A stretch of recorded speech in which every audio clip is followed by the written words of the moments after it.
Do you have to be obsessed with League to be a pro, like addicted? I don't think you have to be addicted necessarily to be a pro, but you obviously have to be really dedicated and you have to enjoy the game. I think there's times for all pro players, just like with anything in life, you know, when you do something an extreme amount, you have days where you wake up and you don't feel like playing League and where you're tired of it.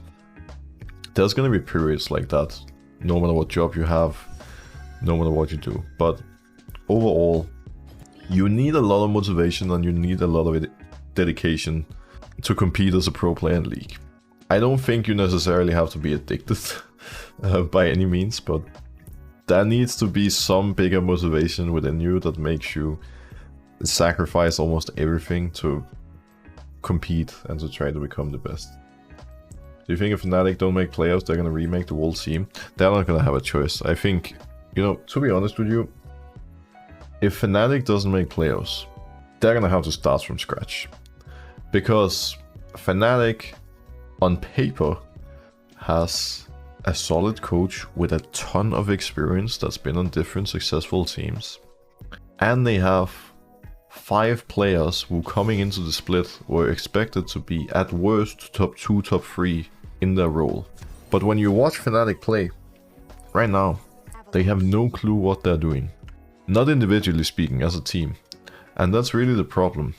I think if you compare Fnatic to the likes of Astralis and SK, example, a lot of people would say that on paper Fnatic looks like a much better team. And maybe on paper they do. But currently, all these 3 teams are, objectively speaking, very evenly matched. And if they go up against each other, it's a 50-50 who wins. Because Fnatic does have very strong individuals with a ton of experience, but they have absolutely zero team play. Whereas Astralis and SK, while maybe having a slight disadvantage individually, they actually play super well as a team. And I know that for a fact, because I was on the LEC this past weekend and I did hours and hours of studying all these teams going into it. And I was really impressed with the way that Astralis and SK, you know, actually play together. Didn't have the same feeling about Fnatic right now, that's for sure. So yeah, if Fnatic doesn't make playoffs, with the people that they have available, with the amount of money that they've thrown in this year, I expect almost, you know, everyone and everything to be, you know, to be gone, and for them to like just start absolutely over from scratch. Because this is not a situation that you can be in and fail. Now the problem is that we often see teams and organizations do this. It's something that Team Liquid in particular is notoriously known for, where you basically create a lineup with 5 veterans and a veteran coach. And you take these 5 pieces who on their former teams have always looked really good individually. But that doesn't always necessarily mean that they're going to be able to play well as a team. And I am on Team Liquid, so there's a limit to, you know, how much I can talk about TL in particular. But even Team Liquid are having similar problems to Fnatic. They're not looking as bad as Fnatic are currently, by any means. But the team play hasn't really been there as well, and that's also Team Liquid's biggest weakness, because these veteran lineups just have such a hard time functioning. Like, you can do well individually being on one team, but if you have 5 players with strong opinions, strong voices that have been used to playing a certain way for years, and you put them all together with no one being willing to sacrifice for you know, the better of the team, with no one being able to be the facilitator, you're gonna have some problems. And with all these strong voices and opinions, it's not like they can't work together. It's just that in some scenarios it takes a lot of time, and in others it's straight up impossible and they'll never make it there. And now I hope, for the sake of both Team Liquid and Fnatic, that they can actually, you know, get to the level where that team play comes in. And I think from TL we've started seeing it a bit. I think they're looking better, and you know, there's still some inconsistent games here and there, but it's starting to come together a little bit more.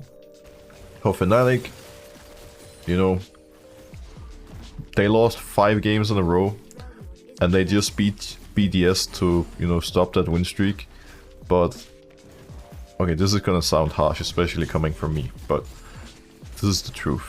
But you can barely even consider a win against BDS a win, because in the LEC right now, literally everyone beats everyone, and then there's BDS, who no matter what happens, no matter if they win or lose early game, they will always lose in the end. They just get stomped by everyone. And Fnatic, they get some more games coming up, and you know, that's when they get a chance of showcasing that they got it, and that, you know, they actually can function as a unit and not just as, you know, 5 players. Do you think Fnatic will make playoffs? It's hard to say. I think it heavily depends on how good the coaches and management are at handling this situation, because it's not one that they are very used to being in, where, you know, you're expected to perform really well and everything just goes to shit. But it also depends on the players, how willing they are to, you know, sacrifice themselves for the greater of the team. And this is something that, you know, people tend to forget, like how important it is to have something who actually, you know, can take a step back and who can be the team player and be kind of the rock of the team, you know. It's something that I've always respected Odoamne for a lot, because Odoamne has never been the most flashy player, but he's always been so good at just being left on his own little island, always doing well in the 1v1, and always being fine, even when his jungler and his team as a whole never plays for him, when they always play without a side. And Impact, another example, like, there's a lot of players like this, and while they may not be the most flashy, they are so important for their teams, like ridiculously important. Also, I don't think I actually answered the question, by the way, will Fnatic make playoffs? I don't think they will. Okay, that might be a spicy prediction, but from what I've seen the past many weeks, I don't think they will. And that's not because I don't believe in the players. I just don't believe in them as a team. And I would probably any day take an SK or an Astralis or a Misfits that actually can play super clean as a team, which they've proven this weekend, over a team of just 5 individuals that can't play together at all. I think so. The main thing that gives me hope for Fnatic is that it is Fnatic. And usually Fnatic finds a way. But that's literally the main thing right now. Another thing is that it just seems like they don't even enjoy playing together. Like, they look so sad when they sit on stage usually. I feel like I don't see the same enjoyment. Like, for example, Misfits this week, they just brought in a new player in Sansara, and they just had so much energy and they were so happy and smiling and enjoying themselves. And I haven't seen that from Fnatic for a while, I feel like. And I think just that, you know, the atmosphere stuff is really key. And I think that's an area where Sansara coming in this week actually made a big difference for Misfits too. Because Sansara brings exactly that, you know, he's like a positivity machine, a hype machine. I think that's been really good for them. Oh. Close enough. Will G2 make top 4? I believe more in G2. I believe more in G2, currently. Because G2 has proven, last split, and at MSI, that they can play really well as a team and they have the abilities to make it there. They also seem to have a really good atmosphere, which I think is extremely important, something that is often undervalued. Like, actually being in an environment where people like working together, I think is super important. So I think while G2 has had a bit of a rough time coming back from MSI, they're gonna be fine. It's also worth noting that it often happens that after a team has played at MSI, they have a really slow start in summer, because while all the other teams have had a break, this MSI team has just been grinding for so long that, you know, at some point there's a tendency that, you know, they can get a little bit burned out. And I think that may be what has happened to G2. They just need, you know, a bit of time to get into things. But yeah, I don't see why they wouldn't make it to Worlds. I think my candidates, or like my expected top 3 going into Worlds would be G2 Matt and Rogue. I think Excel has a good chance as well. Right now Excel would be my 4th, for sure. See Viego, we take Herald. He just finished Blade. Fighting him 1v1 is not going to be that fun anymore. Let's be a bit careful, he's also buying Mercs now.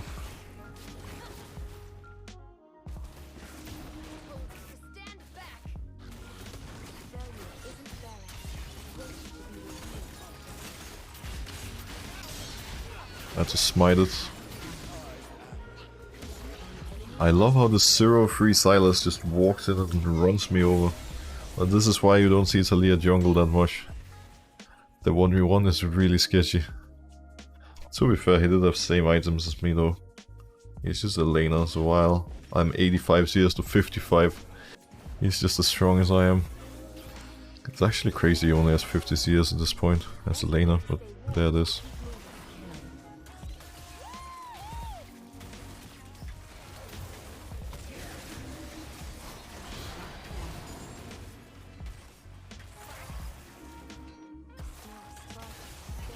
Oh, pretty clean by Siri here.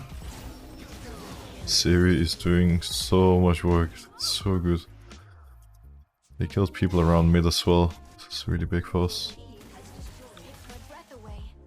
We are gonna dish out a lot of damage now, my friends. The Taliyah damage is gonna be pretty solid from here on out. I've now gotten all my treasure on the stacks, easy peasy. Maybe I can look mid.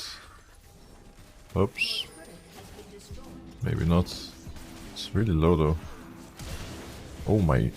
Jesus Christ, dude. What? I did not expect him to flash forward there. My lord. Keep an eye on Siri here, we don't want her to take our blue buff. She should not take blue right now. That's ours. Actually makes a pretty big difference on Taliyah getting that. Oh, we don't have Cillian ult, so it's just that. If we had Cillian ult, I could have done something, but nope. We probably need to give Herald now. Surfing the spot does have TP. Let's see if we can fight. It might be possible here. We got Echo in a decent spot. Oh, that's Sonya though. Echo ran it. I'm gonna die too as a result, I think. Or will I? But can they stop living with 1 HP? No! They don't wanna die. The entire bot side just spawned. And I still haven't based with Shadow Flame, but it's kinda tempting.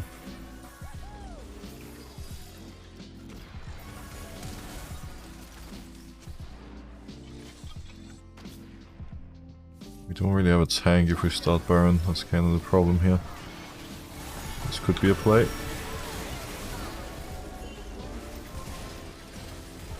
There we go, we got a good knock up. Brought them both back, easy peasy. The Taliyah gap. My champ is too strong. This is where Cillian should tank Baron, by the way, because the person who tanks Baron does 50% less damage to it. And Cillian did 0 damage, so if he tanked Baron there, both me, Siri and Echo would deal so much. Like, under normal circumstances, I understand if Cillian doesn't want to tank, but in a case like this where we're just all gonna base anyways, you know, might as well walk up and tank as the support so it goes faster. We don't have Baron buff on Na, unfortunately. So having him split as the only one is not that great anymore. Oh, got it. I think I'm gonna go with Na, because then I can buff the bot wave. And we'll be pretty strong as too. Oh, I can go in here. No! Because the Crocs hit me, I couldn't ult. You take damage, ult gets put on a small cooldown. That's a one shot. Easy.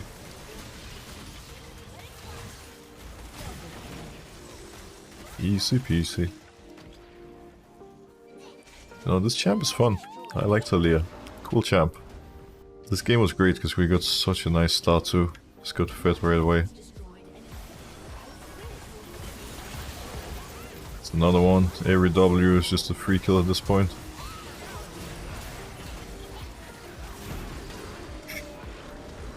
We take those. Taliyah jungle. Yes, yes, yes.